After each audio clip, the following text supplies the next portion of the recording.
Hello, everyone. Season's greetings and happy holidays to you all. Christmas, Hanukkah, Kwanzaa, Bodhi, Yule, all the high holy days celebrated in this month of December. Blessings on you all, and welcome to the Classic English Literature Podcast. I thought I'd stuff your stocking with a brief bonus episode to mark the occasion. Since in our overall survey of English literature we're in the Middle Ages, I felt it meet to offer a couple of poems. While looking around for appropriate candidates, I was reminded of the high reverence in which Mary, the mother of Jesus, was held by medieval Europeans. Most of the Christmas poems I found, or at least a notable preponderance, focused not so much on Christ's incarnation as they did on Mary's motherhood. You may recall from earlier episodes that the so-called cult of the Virgin exercised a great influence over romance and courtly love poetry at the time. The poems today dwell upon the central mysterious paradox of Mary's virginity, her concomitant motherhood. Here's an anonymous lyric from about 1400 called I Sing of a Maiden. I sung of a maiden that is maculous, king of all a kinges, to her a son she chase. He came also stille, there his mother was, as dew in April that falleth on the grass. He came also stille to his mother's bower, as dew in April that falleth on the flower. He came also stille, there his mother lay, as dew in April that falleth on the spray. Mother and maiden was never a known but she, whilst may sweet your lady go this mother be. I sing of a maiden that is matchless, king of all kings for her son she chose. He came as still where his mother was, as dew in April that falls on the grass. He came as still to his mother's bower, as dew in April that falls on the flower. He came as still where his mother lay, as dew in April that falls on the spray. Mother and maiden, there was never ever one but she. Well may such a lady God's mother be. Did you notice the little twist the poet puts on the event of the Annunciation, that time the angel Gabriel informs young Mary that she will bear the Savior? He writes, quote, King of all a kinges to her son she chase. She chose the Messiah as her child.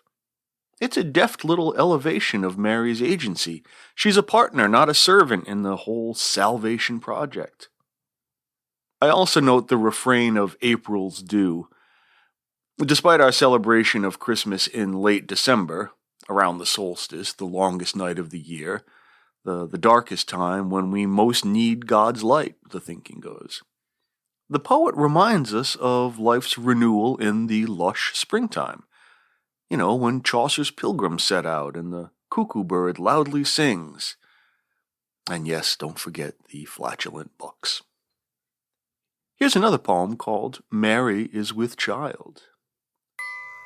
Noel, Noel, Noel, sang away with mirth, Christ is come a well with us to dwell by his most noble birth. Under a tree in sporting May, alone by a waterside, I heard a maid that sweetly said, I am with child this tide. Graciously conceived have I, the Son of God so sweet. His gracious will I put me till as mother him to keep. Both nicht and day I want him pray, and hear his loss talked, and every dell his true gospel in his apostles frocked.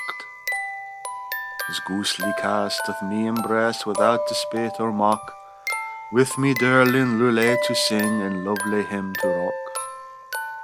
Without distress and great lateness, in both the nicht and day, this heavenly fod in his childhood shall daily with me play.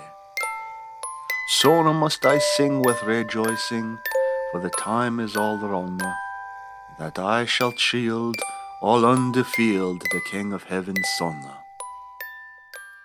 Here's a quick and dirty translation by yours truly.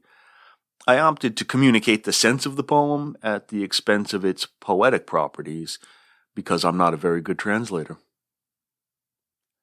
Noel, Noel, Noel, sing we with mirth. Christ is come well with us to dwell by his most noble birth. Under a tree and sporting me alone by a woodside, I heard a maid that sweetly said, I'm with child at this time. Graciously conceived have I the Son of God so sweet, his gracious will I put me till as mother him to keep. Both night and day I will to him pray, and hear his laws taught, and every way his true gospel by his apostles carried. This spiritual act I do embrace, without despite or mockery, with my darling lullaby to sing, and lovely hymn to rocking. Without distress, in great happiness I am both night and day. This heavenly babe in his childhood shall daily with me play. Soon must I sing with rejoicing, for the time is run out that I shall give birth to, all undefiled, the King of Heaven's Son. The speaker comes upon Mary swollen with child, who looks forward to her maternity as well as to her instruction by the child. She is eternally happy and will sing all her life. This poem focuses more on the traditional idea of motherhood as sacrifice and surrender to the child. But this is, of course, leavened by the dramatic parallel that her sacrifice makes possible his sacrifice for the redemption of humanity in 33 years or so, you know? Well, I don't wish to keep you long from your festivities. Please do eat too much, drink too much, sleep too much, and laugh too much. Sing Noel too loudly. Happy Crimble and a very new year.